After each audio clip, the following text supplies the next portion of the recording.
एक है शालू, एक आत्मकथा। भाग 18। कोई भी मोहल्ला, गांव या शहर जब हमें विदा करता है तो एक चूनर ओढ़ा विदा करता है। यह अदृश्य चूनर हम सारी उम्र ओढ़े रहते हैं और चाह के भी इसे अपने आप से अलग नहीं कर सकते। इस चुनरिया में कढ़े होते हैं रिकम रिकम की स्मृतियों के बुंदे और बूटे। माखन कुछ हफ्ते पहले दौरे पर गए थे। वहां से शालू ईतू की नई फ्रॉकें आई थीं। ईतू एक दिन बड़े शौक से नई फ्रॉक पहन हमेशा की तरह बड़े लकड़ी के फाटक पर टंग कर झूला झूल रही थी। माखन के साथ में काम करने वाले एक जूनियर सहकर्मी, जिससे उसका रोज का ही मिलना जुलना था और बच्चे जिसे अंकल जी बुलाते थे, बड़ी सहजता से बोला, अरे आज तो ईतू बड़ी प्यारी लग रही है। ईतू इस प्रशंसा का आनंद लेना शुरू ही करती कि इसके पहले ही माखन के चेहरे पर एक उलझन घेर आई। जहन में जैसे एक आशंका सी तैर गई। उसी आशंकित और गंभीर मुद्रा में तुरंत बोले, ईतू अंदर जाओ। ये क्या था? यह भाव, यह दृष्टि तो ईतू के लिए बिल्कुल अपरिचित थी और उसकी बुद्धि और समझ के दायरे से एकदम बाहर। ना यह डांट थी, ना यह आदेश। हाँ, आदेश के रूप में मुखरित जरूर हुआ था, पर गर्भ में कहीं एक संदेह और भय सा था। क्या इस प्रशंसा से सतर्कता की आवश्यकता थी? क्या इसकी उत्पत्ति प्रशंसा करने वाले के मन के किसी अनैतिक विचार से हुई थी, या कि यह थी सुरक्षा के दायित्व बोध से स्नेहिल पिता के मस्तिष्क में उपजी वो संशयात्मक विचारधारा जो जन्म देती है एक ऐसे ब्लैंकेट रवैये को जिसके घेरे में आता है संपर्क में आने वाला हर किशोर और हर युवा। क्या किसी विवाहित या किसी प्रौढ़ की प्रशंसात्मक टीप पर भी माखन की यही प्रतिक्रिया रहती? क्या विवाहित या उम्र दराज होना चारित्रिक होने का सर्टिफिकेट है? क्या शालू को भी इस विशिष्ट सुरक्षा बंदी की आवश्यकता थी? यह प्रतिक्रिया ना तो भूल जाने वाली थी और ना ही नजरअंदाज की जा सकने वाली। यह भी लांजी की ओढ़नी के एक भाग में कढ़ गई। शेषु भी सरस्वती शिशु मंदिर जाने लगा था। उसने अंगूठा चूसना छोड़ दिया था और चादर का छोर चूसना शुरू कर दिया था। और बस्ता मिला तो जैसे लॉटरी ही निकल गई। पूरे दिन स्कूल में बस्ते की बत्तियां चूसता रहता। होंठ सूज के पत्थर। माखन ने कैंची से बत्तियां काट दी। शेषु दहाड़े मार मार रोया। स्कूल जाना ही बंद। हार कर सुनीता ने बत्तियां जोड़ी और शाला में शिक्षकों से नजर रखने को कहा। लाजी में जन्मदिन में विशेष जलसे नहीं हुए, लेकिन घर में कुछ न कुछ ऐसा जरूर आया जो एक यादगार बन गया।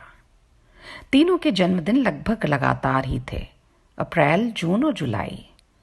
शालू के एक जन्मदिन पर आया पहला टेप रिकॉर्डर, जो रोज सुबह सुबह हिंदी का भक्तांबर स्त्रोत सुनाता।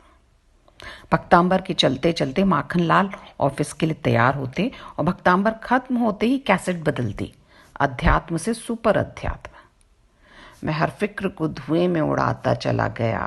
मैं हूं झुम झुम झुम झुम झुम, झिंगुर बोले चिक्की मिक्की। शाम को चलते केके नाइकर जी के चुटकुले, उनके दोम मेकम दोम दोम दोनीम चार वाले चुटकुले पर पूरा परिवार रोज हंसता और आगे के पहाड़े भी उसी तरह से बोलता। कराग्रे वस्ते लक्ष्मी त्वमेव माता आदि श्लोक तीनों के जीवन में शामिल हो चुके थे। सुनीता को संस्कृत का भक्तांबर कंठस्थ था, रोज पढ़ती थी। शालू की कमाल की बात यह थी कि जो कुछ भी बोला जा रहा है, दोहराए चाहे ना दोहराए, लेकिन एक चित्त सुनती।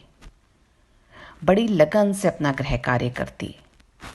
बोलती अभी भी बहुत ही कम थी, पूरे पूरे वाक्य भी नहीं बोलती थी, कुछ शब्दों से ही काम चला लेती थी। लेकिन मजाल कि उसकी नजरों से कुछ बच जाए, सब तरफ ध्यान रहता।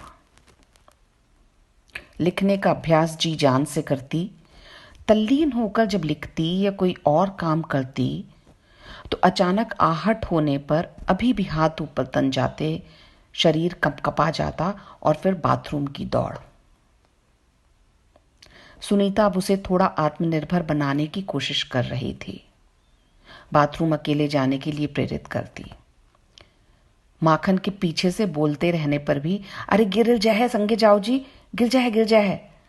सुनीता अपना प्रयास जारी रखती। शालू लिखित परीक्षा भी देने लगी थी। हाँ, अब भी सबसे अलग थलग प्राचार्य महोदय के कमरे में, और सुनीता की उपस्थिति और सहयोग से। तीनों बच्चों की संस्कृत और हिंदी भाषा की नींव यहीं पड़ी। हाँ, एक और विषय की शुरुआत की थी उन्होंने, जिसका पाठ कुछ इस तरह होता। L M N O P Q R S T U V W X Y Z. Acharya ji आगे आगे बोलते और सारे बच्चे पीछे पीछे दोहराते। शायद ही कोई बच्चा इस बला को जानता था, और जानने में किसी की दिलचस्पी भी नहीं थी। अब तक के जीवन में इसका ना तो कोई प्रयोग दिखा था, ना ही उपयोग समझ में आया था। ट्रक में ईतू की एक प्रिय चीज लद रही थी, गहरे लाल और सिल्वर रंग की चमचमाती BSA SLR, जो उसके जन्मदिन पर आई थी। गली में गिरते पड़ते और खेत की मेड़ पर पैर रख रख वो आड़ी टेढ़ी साइकिल तो चलाने ही लगी थी। माखन की रचनात्मकता के नमूने जो आजीवन साथ रहने वाले थे, लादे जा चुके थे। लांजी में सागौन और शीशम की लकड़ी बड़े मुनासिब दामों में मिल जाती थी। गराज में एक बढ़ई लगभग बना ही रहता। एक दो कलाकृतियां तो उसने सागौन की बीट को काट काट कर और घिस घिस कर खुद बनाई थी। पोस्टिंग तो लांजी ही थी, सिर्फ सुनीता और बच्चे लांजी छोड़ रहे थे। जो कुछ लादा जा सकता था लद गया, जो ओढ़ा जा सकता था पहन ओढ़ लिया, और बाकी सब जस का तस छोड़ सब रवाना हो गए। माखन को शुरू से ही खुद के अच्छे बड़े मकान का बड़ा शौक था। सिवनी लांजी में रहते रहते ही उसने अग्रवाल कॉलोनी में जमीन खरीदकर मकान बनवा लिया था। बस छोटे मोटे काम ही बचे थे। घर का एक भाग किराए पर दे दिया था। जब लांजी से आए तो कुछ समय सराफा में दादा के घर रहे। बहू का देहावसान हो चुका था। घर में दादा, बड़े भैया राजकुमार, भाभी सरला और उनकी 3 बेटियां। पुराना पुश्तैनी मकान था तो 3 मंजिला, पर हर मंजिल लगभग 1 कमरे के बराबर थी। दादा, राजकुमार और सरला तीनों को इस घर से बहुत लगाव था, तो कभी बदलने का इरादा नहीं किया। बहू की सारी यादें यहीं थीं। तल मंजिल में एक कमरा, पहली मंजिल में एक छोटी सी रसोई और एक छोटी सी, मतलब एकदम छोटी सी लेकिन बेहद रुचिपूर्ण ढंग से सजाई हुई बैठक कम डाइनिंग, एक छोटा सा पतला सा छज्जा और एक छोटी सी कुठलिया। ऊपरी मंजिल में 2 शयन कक्ष और एक छोटी छत। एक शयन कक्ष अच्छा बड़ा जो छत की ओर खुलता था, और दूसरा छोटा। तल मंजिल वाले कमरे में दादा सोते, ऊपरी मंजिल में सरला, राजकुमार और उनके बच्चे, सुनीता और उसके बच्चे समाये पहले मंजिल की रसोई से लगी छोटी सी बैठक कम डाइनिंग में। रसोई छोटी थी तो फ्रिज भी यहीं रखा था। एक तखत बिछा हुआ था, बाकी के बिस्तर रात को जमीन पर बिछते। शाम को 6 के 6 बच्चे दादा के ऊपर लद कर उनके पैर खोंदते, और दादा सबको खुंदवाई 2-2 रुपए देते। दादा के पैर दुखते थे इसलिए खुंदवाते थे, या बच्चों को 2-2 रुपए देने होते थे इसलिए? ये एक राज की बात थी जो बस दादा ही जानते थे। शालू रोज शाम बड़े उत्साह से कड़क कड़क लाल नारंगी रंग के 2 रुपए का इंतजार करती।